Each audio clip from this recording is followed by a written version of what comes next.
Welcome to my garage. I'm Joe and I'm changing gears today, and instead of working on my CBX, I'm going to work on my 1983 CB1100F. So this is a one-year bike in the US, and I'd like to go through and get the carburetor working. Now, I have two sets of carbs for this bike. I have some CR carbs, which are race carbs, and then I have the stock carbs. The race carbs are on the bike now, and I'd like to go back to stock. The CR carbs are worth a little bit more, so I may end up just selling them. But these bikes run really well once you get them back to the factory setup. So I bought an air box and a couple pieces. So the stock carbs that I got with this bike, the previous owner said he went through and rebuilt the carbs, but it was a while ago. And he said he never put them back on the bikes. What I'd like to do is go through and just do a check over the carbs to see if he did everything properly, see if there's any issues, because if there was gas left in there, there could be issues with the jets. So I'm gonna go through, I'm gonna pull off the float bowls, and I'm gonna inspect and see what was done correctly. And I'll also be able to copy the jet numbers down so I can see how it was jetted to see if it's gonna work properly with this. I may have to make some changes because I'm going back to the airbox instead of using pod filters. So enjoy. All right, so here's the factory set of carbs. So they look like they are in pretty good condition. I do see some residue left over, and I've already gone through and just cleaned up each one of these caps to make them look a little bit better. Just looking over everything, it does seem like everything is here, right? I do see, right, all the screws. I haven't actually gone, so I haven't tested everything to make sure it's working properly, but at least I can see, right, the bowls, the float bowls are pointing in the correct direction. You want to make sure that they're facing out. You can see we have some good movement. So this is where the choke goes. So you can see these valves are closing properly.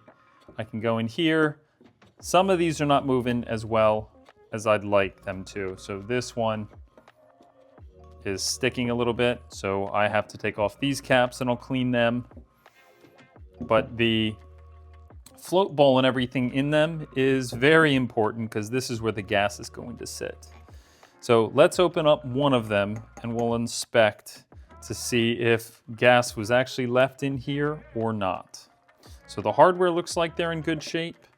So they probably replaced some of this hardware when he rebuilt the carbs. So looks like it's sticking a little bit.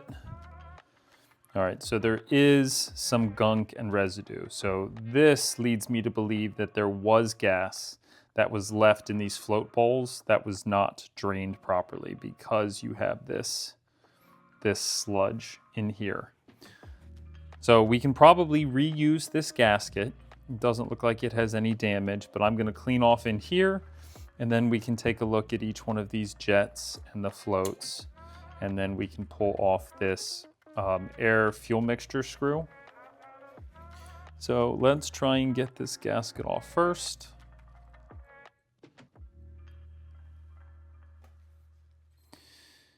And you can see this is all left over from the last gasket. So I'll spray this down with some carb cleaner to try and get some of this off. But let's take a look at this screw. So this, when you open it up, drains fuel out of this float bowl, and it's good to do that if the bike is gonna sit for any period of time. Over, a couple weeks, because the fuel today has ethanol in it, and ethanol will harden and leave a residue behind, which is not great. So let's unscrew this and we'll take a look. All right, so you can see this probably wasn't run through an ultrasonic cleaner, anything like that. So I'm just gonna hit this with some carb cleaner. And then I'll clean this off. Looks like the gasket's in good shape. So I'll just reinstall this. If I don't have to do a rebuild, then I won't do that. That will save me at least a little bit of time up front, right, if it's already been done. And then I'll just spray some carb cleaner in here as well. And this will just help clean out this bowl. Then I'll spray some carb cleaner on the inside. And then I'll just run this through with a rag. So it is a good sign that the inside of this bowl is clean and cleaned up pretty quickly. So that's good. I'm guessing that this was left over from a previous rebuild, and someone may have put some gasket sealer or something on this potentially, or it really is just left over. Putting this in an ultrasonic cleaner really is the best way to get this stuff clean. There are some other things that you can do, but really you want all this residue off, right? Because you want a good seal with the gasket. So a lot of times I'll just take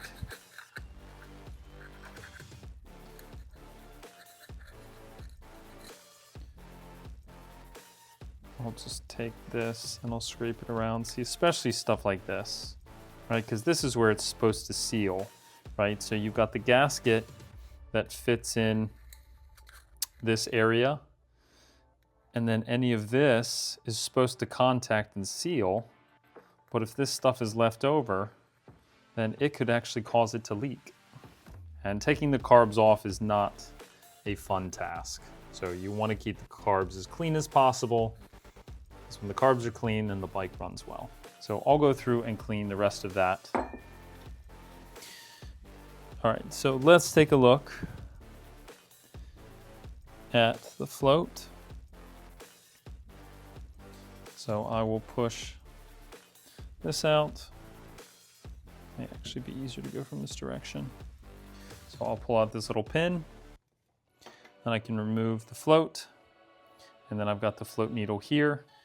The float is designed so that when this float bowl fills up, it pushes this float up, it pushes this float needle in here, and then it seals where the gas is coming out so that it tells the rest of the carb that it is full. Don't give me any more gas. So you want all of these pieces working properly. You want to make sure that this pushes down, and then you want to make sure that this floats as well. If these have a hole in them, they're not going to float properly, and then you're going to have gas that's spilling out of the bottom of this carb, right? So the way this works is gas is going to fill up, it's going to push the float up, and then the gas is going to stop right here. If the gas gets to the top of this needle, then it's going to start coming out the bottom, right? This is so that you're not flooding your carbs and having gas flowing into the engine, which could cause hydrolocking and all sorts of issues. That's why they have this drain here.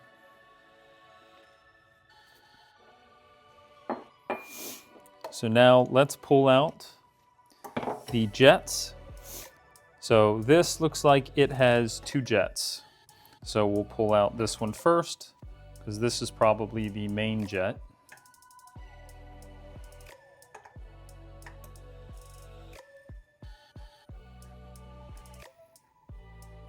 So this main jet is seated in what's called an emulsion tube.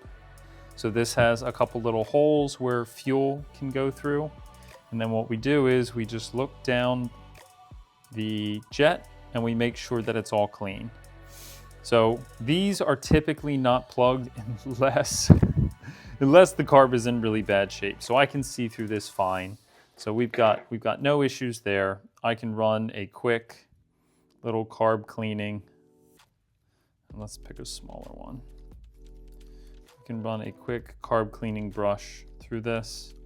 This probably needs something even smaller. So we'll do something like this. Just making sure that there's nothing in there. Then I can spray a little carb cleaner in.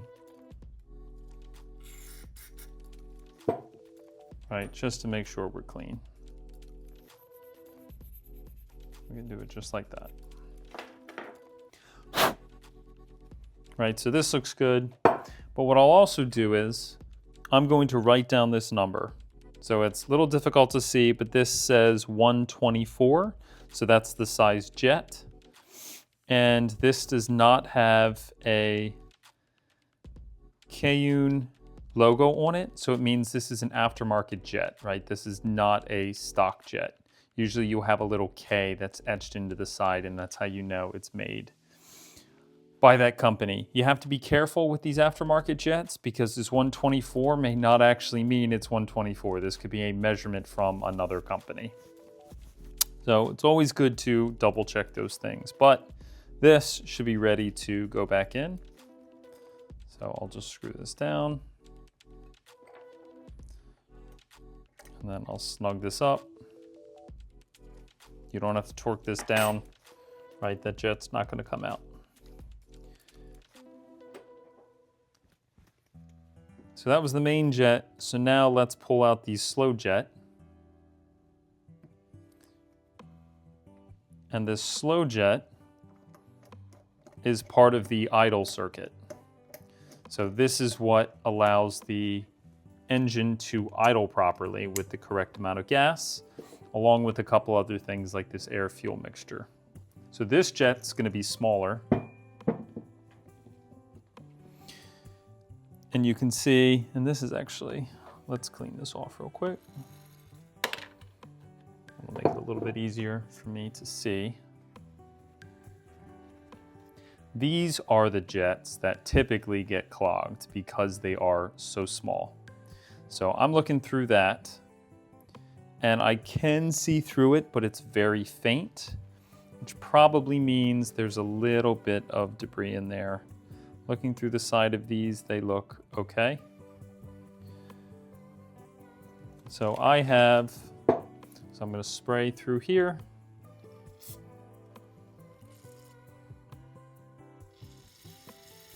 And it does look like the spray was having a little trouble getting through. And then to help, I do have from my carb kit a very fine tip. Sometimes this can help get things out. You want to make sure you do not enlarge the hole, right? Then it's going to screw up. So even though it says 35, right? If you enlarge the hole, it could be a 38 or a 40. And you will have problems because you'll have too much fuel going in.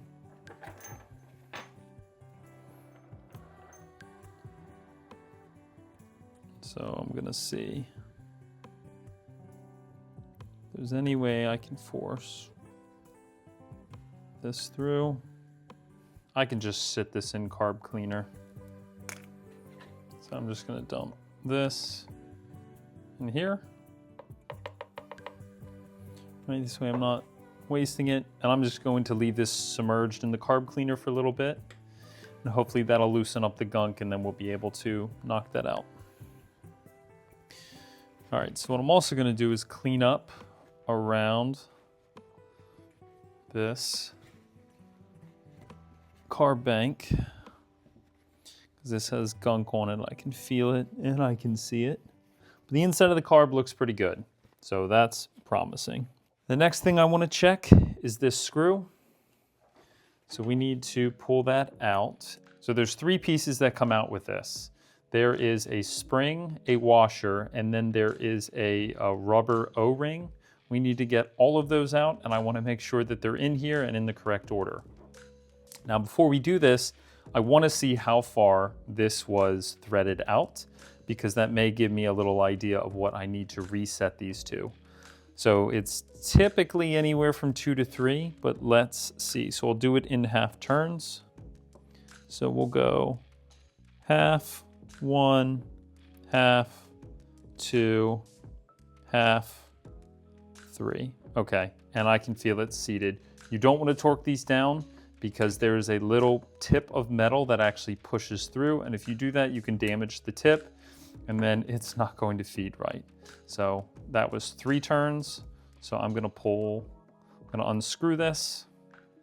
And as you unscrew it, what it does, if this was actually running, is it will allow more fuel into the carburetor, and it will make it more rich. All right, so I'm gonna flip this over. So I should have a spring come out. The spring usually comes out easy. And then the other two were a little tricky. So I do see the washer in there. So what we'll do first is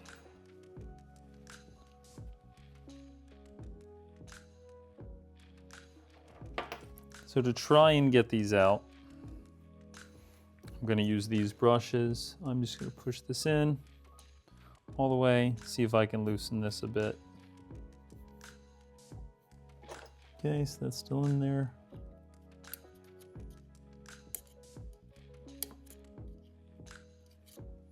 All right, so I got one of them to move. See if I can get them to come out. All right.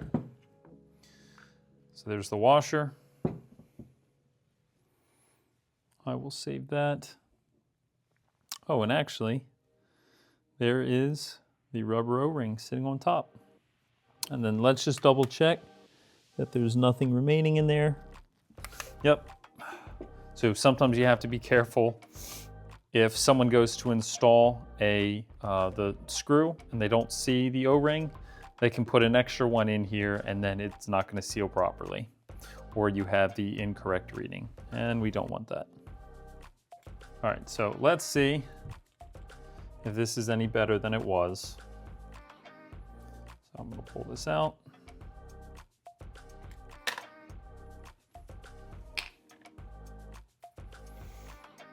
All right, so I'm going to step down to a smaller guitar string because this 35 may be too small for it. So, okay. So there we go. It looks like we're able to get through it. So got a small bend in this string. So I'm gonna run Carb Cleaner through this one more time.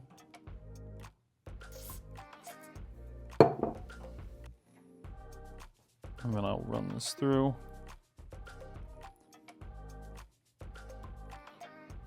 And because I have a little bend, it's gonna help clean up anything that's in there.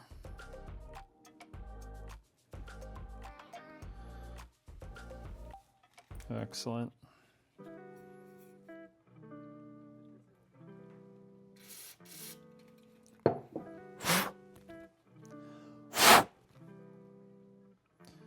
All right, so that's much better now. All right, so now we can reinstall this jet.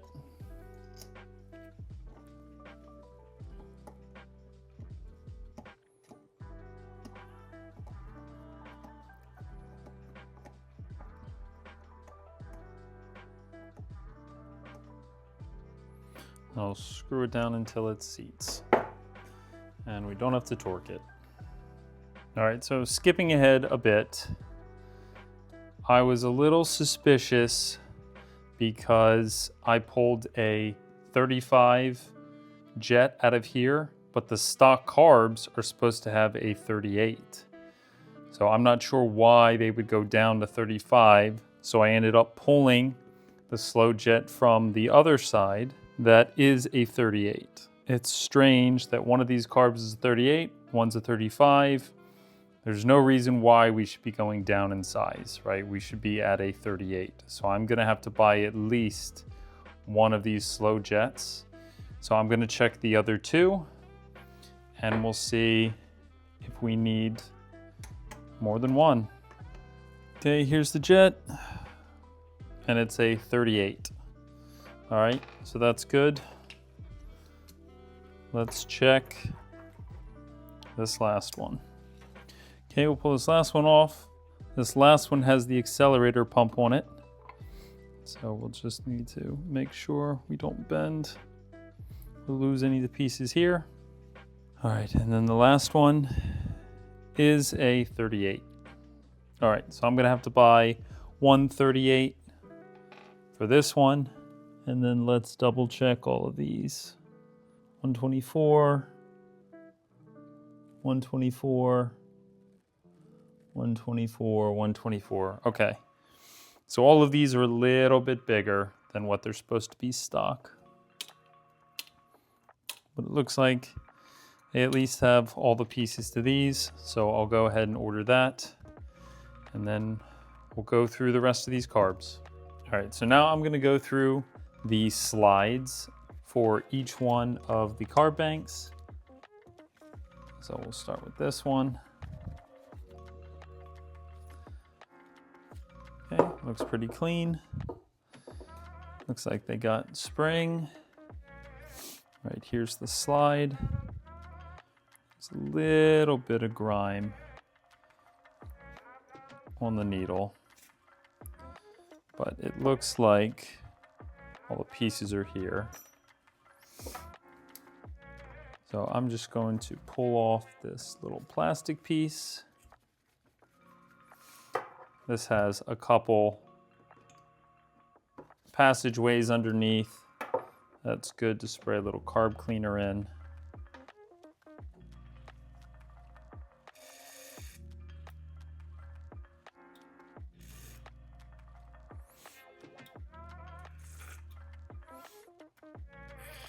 And we'll do this.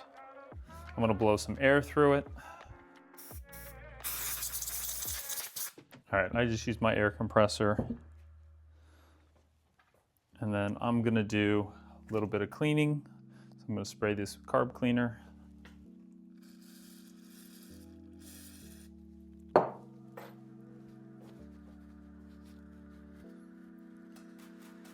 So there is just some dirt, grime on this. And then clean up screw head just a bit. Just gonna take Scotch-Brite. This is not necessary, it just helps keep everything looking a little clean. Also helps the next time you clean the carb. You can tell if it's still clean or not. Okay, so this can screw back in here.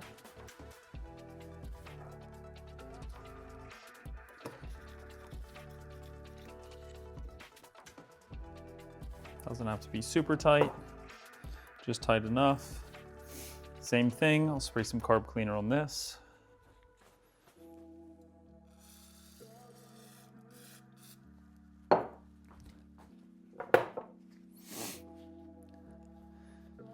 And breaking these carbs down is something I'm still hoping I don't have to do, but at least going through and removing the slides and the float bowls is good, because I can go through and get, any of this remaining grime and dust. All this little stuff can add up. And these carbs can be temperamental. Okay, so that looks good. So there is a fat end, then there's a thin end. The fatter end sits down, and then the slide is going to slide in here and then sit right on this lip. But let's take the slide apart because I want to check the needle. So you pull this little plastic piece out here. It should have a little O-ring. And then there is a flathead screw in here that's holding the needle in.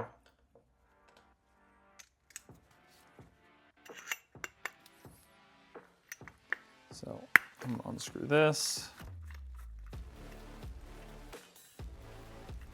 And then once you unscrew it, I'm just gonna lift the needle up with my pinky, and that'll help get this to the top. And then you'll just have to be very careful because usually there's a washer on top of these needles. And then we'll be able to determine what type of kit they used when this was rejetted. So there is a little washer, and it's covered with some type of goop. This could be ethanol, it could be stabilizer, but I'm just going to clean the top because there's a little bit of a gel-like substance, and we don't want the needle sticking because the needle needs a little bit of movement, and we just want to make sure everything is clean.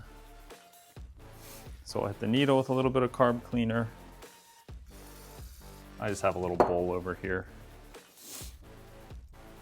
that I'm using.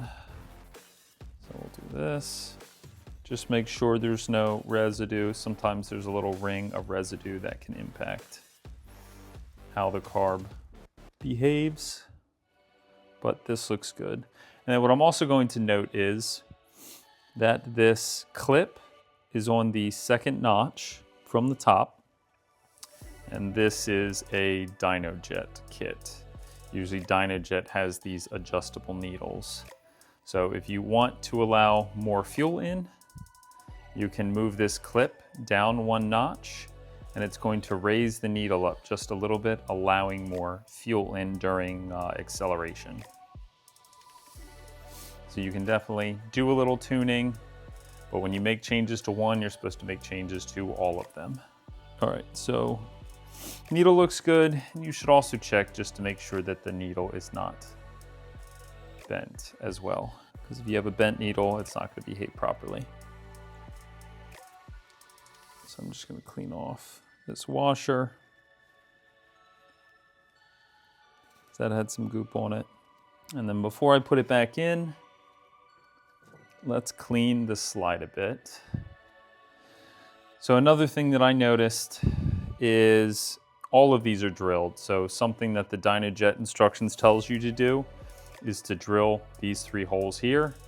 That way the slide moves up and down faster because it's allowing more air out. So it's supposed to be smoother throttle response.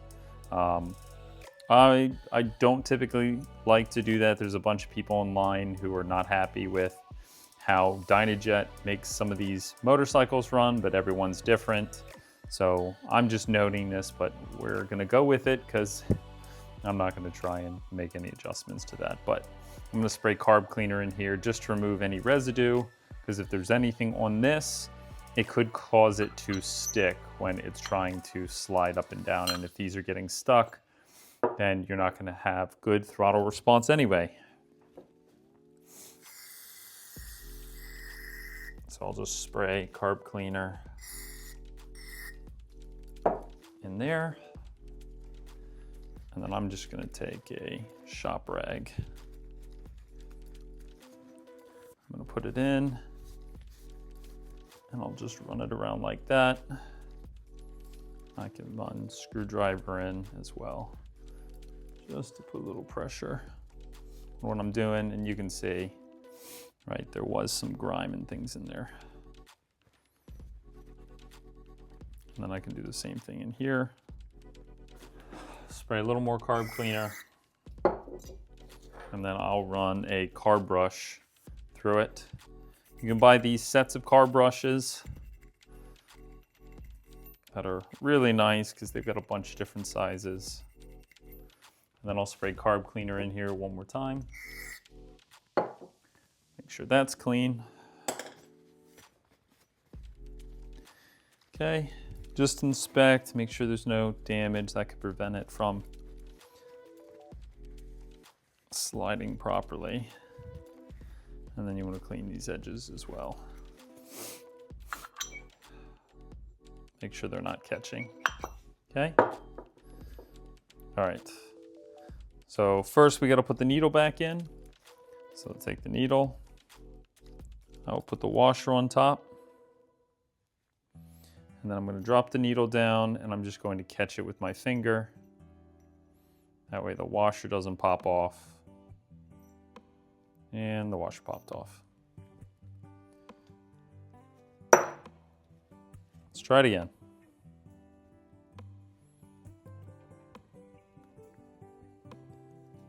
Okay, there's the washer.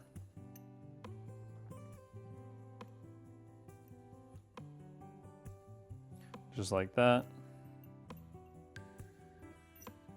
And I'll drop it down.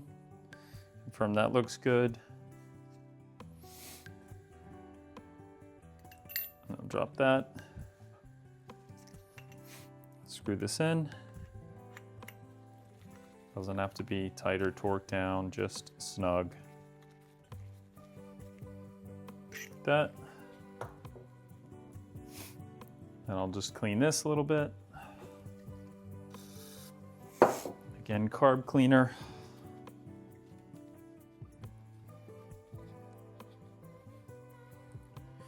We don't have to replace this O-ring as long as it's doing its job and seating. So that looks good. I'm just gonna use a little Scotch-Brite. Just go around this edge here. Make sure there are no rough edges. And then let's clean the top of the slide. So I'll just spray carb cleaner in here. Carb cleaner in here.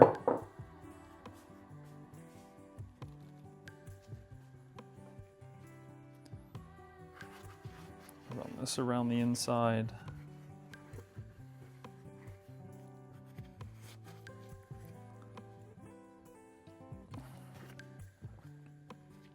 I have a feeling there's going to be some gunk in here too.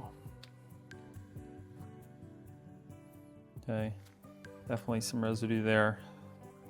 I'm going to run this in again, and I'm going to push the screwdriver down.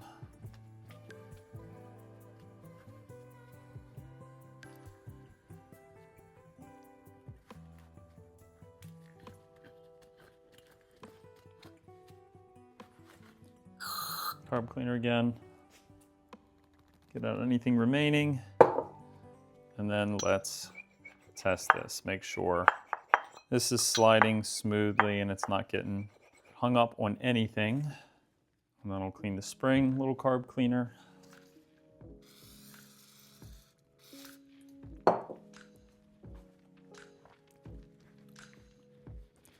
And every little bit helps. All right. Put slide back in, make sure the needle seats properly. You don't want to force that down. You don't want to bend the needle. And then when you're putting the top back on, just make sure it's in the correct direction. And what I do before is put my finger inside. I can push the slide up and just make sure the slide is working smoothly. It's not getting stuck. So that we have a smooth acceleration. Make sure these are tight.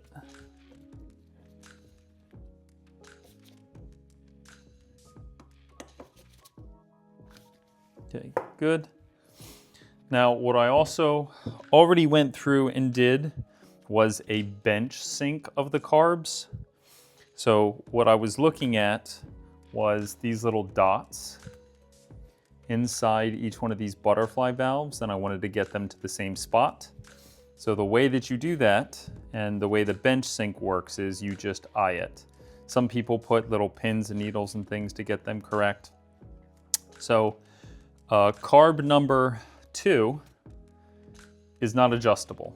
So everything you adjust to carb number 2. So you adjust 1 first, then you adjust 3, then you adjust 4. The way you adjust it is you loosen this nut right here, and once the nut is loose, you can turn this with a flathead, and it will either open or close the butterfly valve depending on how many times you turn that. Now, you want to make sure these are all correct, because this is going to affect, when you're idling, how much air is going into the engine, right? So you can slowly adjust these. So there's 3 little dots under each one of them, and I'm trying to get, what I did was I got each one of the butterfly valves to about the same spot. Now, a better way to sync these carbs is once they're on the motorcycle, because this will get them at least close.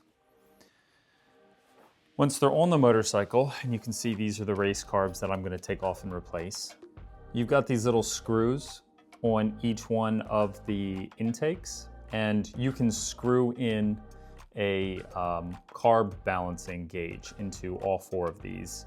And then while the bike is running, you can adjust them and make sure that you're getting the same pressure reading from all of them. So you'll blip the throttle, you'll see if the values are off, and then you'll make changes to the carbs one at a time until you get them all within spec. And then you can turn off the engine and then screw these back in. All right, couple things that I need to double check. Pretty sure these hoses right here are supposed to stay open. I think I'm supposed to cap these. I may have an extra cap that I'll put on there. And then there are 2 places where I feed in gas. So there's one and then the other one is over there as well. I went through and tightened each one of these screws. Luckily, I didn't have to make any adjustments there, but you don't want these falling off. Right, so this is the choke functionality here. Right, so this chokes the engine by cutting off the airflow so that the engine runs a little bit richer, and that'll help in cold temperatures right when you're trying to first turn the motorcycle on. And then at the bottom of the carbs, you have your idle adjustment here. So as you turn this, right, this is going to affect on this side how open these are when you first turn on the bike and then idle. This doesn't really affect when you're riding, maybe a little on deceleration, but that's about it. So you can see plenty of places where these are configurable, but I think we're in a pretty good spot. I just need to replace that one jet, but that won't prevent me from getting this back on the motorcycle and getting this situated. But what I should do before I go through the effort of putting this on the motorcycle is fill it up with gas, make sure each one of these accelerator pumps is working. When you blip the throttle, right, it shoots fuel out to make sure you have enough while you're accelerating. So if any of these are not working properly, that means something's not right with the accelerator pump. So this I need to take off and clean. There's only one of these. This has a little diaphragm under it that I can clean. The rest of them I have to separate the carbs to do. So I'm just gonna check this one. Hopefully it's in good shape. If it is, then I'm not gonna mess with any of the others. So this should have a spring on it. So I'm just gonna hold this down with my finger. There we go. So I can see it's already elevated. Okay, so they do have correct spring in here. You do have an O-ring that's supposed to be there. And then they do have a diaphragm right here. So I'm just going to pull this diaphragm up. And then let's take a look at it. Yeah, it looks like it's a brand new diaphragm. So that's excellent. I don't see any gunk or anything in there. Let's just do this. Let's just spray a little bit of carb cleaner in here. But that is good news. We just have to double check this and make sure that these passageways are clear. So I'm just gonna blow into it. What I can do is I can just spray a little bit of carb cleaner. Make sure it shoots out, which it did. So let's put this back on. So I'll make sure this gets seated properly. All right, so it is supposed to sit in this cavity without hanging over. It does look like it may give us a little bit of trouble. Let's try and get this in the best we can. All right, so it looks like it's back in. That's perfect. So big end I'll put there. Small end here. Make sure I line this up. Make sure the spring seats right there. And then I can screw these back in, and I'll continue to hold as while I screw it in. I don't want the spring or the O-ring moving. Looks like everything's sealed. And it's always good just to verify the serial numbers on the carbs. So these are VB56AA. So I'll double check and ensure that this is the correct carb for the 1100. All right, let's fill it up with gas and we can test it. All right. I'm just gonna connect it to this one. So that's good enough for right now. So let's see if it starts leaking everywhere. Okay, I'm gonna turn it off. Okay, fuel level's going down. I'm gonna stop it real quick. So I don't see anything leaking. I can test the accelerator pump. Let's just test it on those two. We'll pull up. All right, so I'm starting to get some gas spraying out of accelerator pump number 2. I'm seeing out of 3 and 4, and I'm seeing 1. So all 4 accelerator pumps are working. Show you how these accelerator pumps work. So there you go, so you can see. Just like that. Carbs look good. Doesn't look like they're leaking out of any spots. So now I'm gonna drain them, all 4 of the float bowls, before I put it back on the bike. All right, so I tried draining these 2 carbs and nothing came out of them, which meant these need to be fed from here. So I'm gonna fill this up now and see if there's any leaking. I don't see any leaking. All right, I think we're in good shape. I'll drain these.